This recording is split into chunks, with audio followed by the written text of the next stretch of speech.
Ask if you had the chance to hold politicians accountable. Now, pollster Frank Luntz brings them straight to the American people, and he's got another special guest. Frank.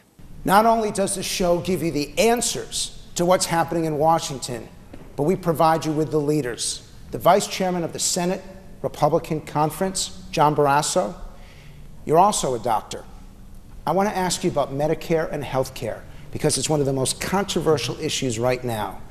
The polls show that the American people don't agree with the Republicans and their positions on Medicare.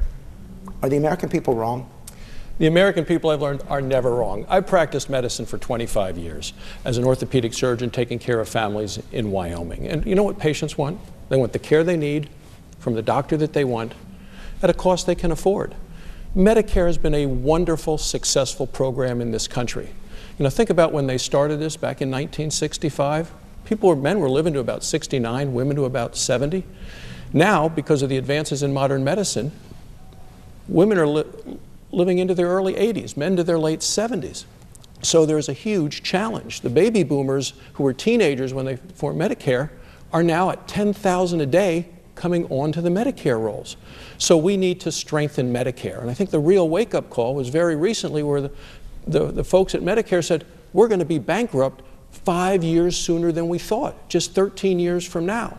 So the truth of the matter is we have to save and strengthen Medicare, not just for the people who are on it now, for my patients, for your parents and grandparents, but also for the next generation so it's there for them.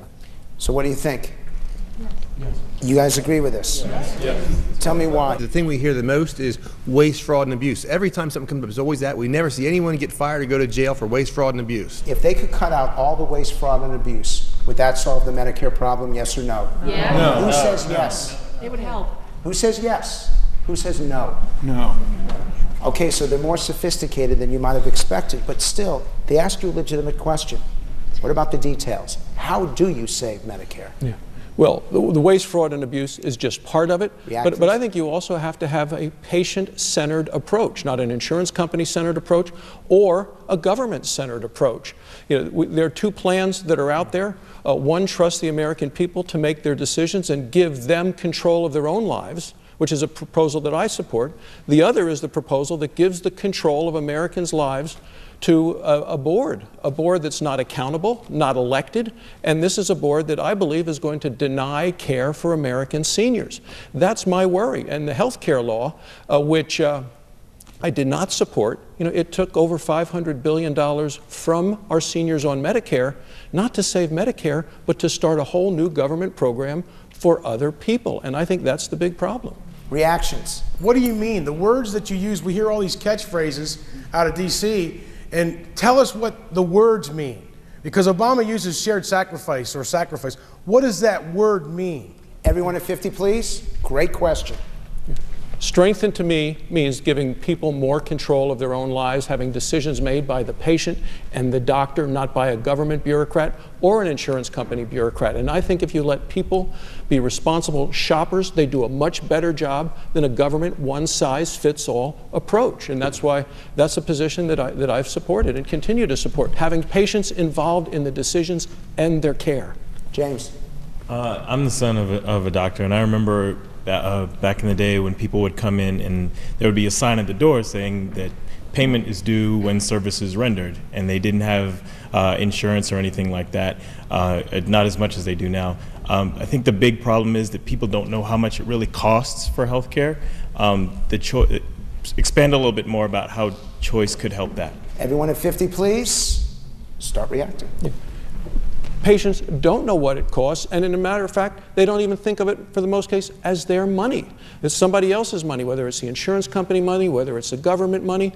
People are I think people are really smart, and they're really good with how they spend their own money, but they don't think about it as much. And I think at the same time, you have doctors who are concerned about lawsuit abuse, ordering a lot of expensive and unnecessary tests. And, you know, as you said, you're the son of a physician who likely found themselves in a situation ordering expensive tests because they were afraid they might get sued. So I think that adds a lot to the cost. But with all due respect, you're a doctor, and you're trashing your own profession? I'm saying that that's the reality of the healthcare system in America. Patients don't know what a lot of things cost. And doctors are concerned, so that you have additional costs and unnecessary services given. One more question, and you can give me a one-word answer. Are you more proud of being a doctor or a senator? I'm more proud of being a doctor. I'm more at home in the operating room and in a patient's office visiting with that patient than I am on the floor of the United States Senate. Do you guys like that? Yes. Senator Barrasso, thank you very much. Thanks for having me. Appreciate Thank it. you. Thank you. Thank you. And when we come back, Senator Tom Coburn and the first ever congressional female focus group, so don't leave.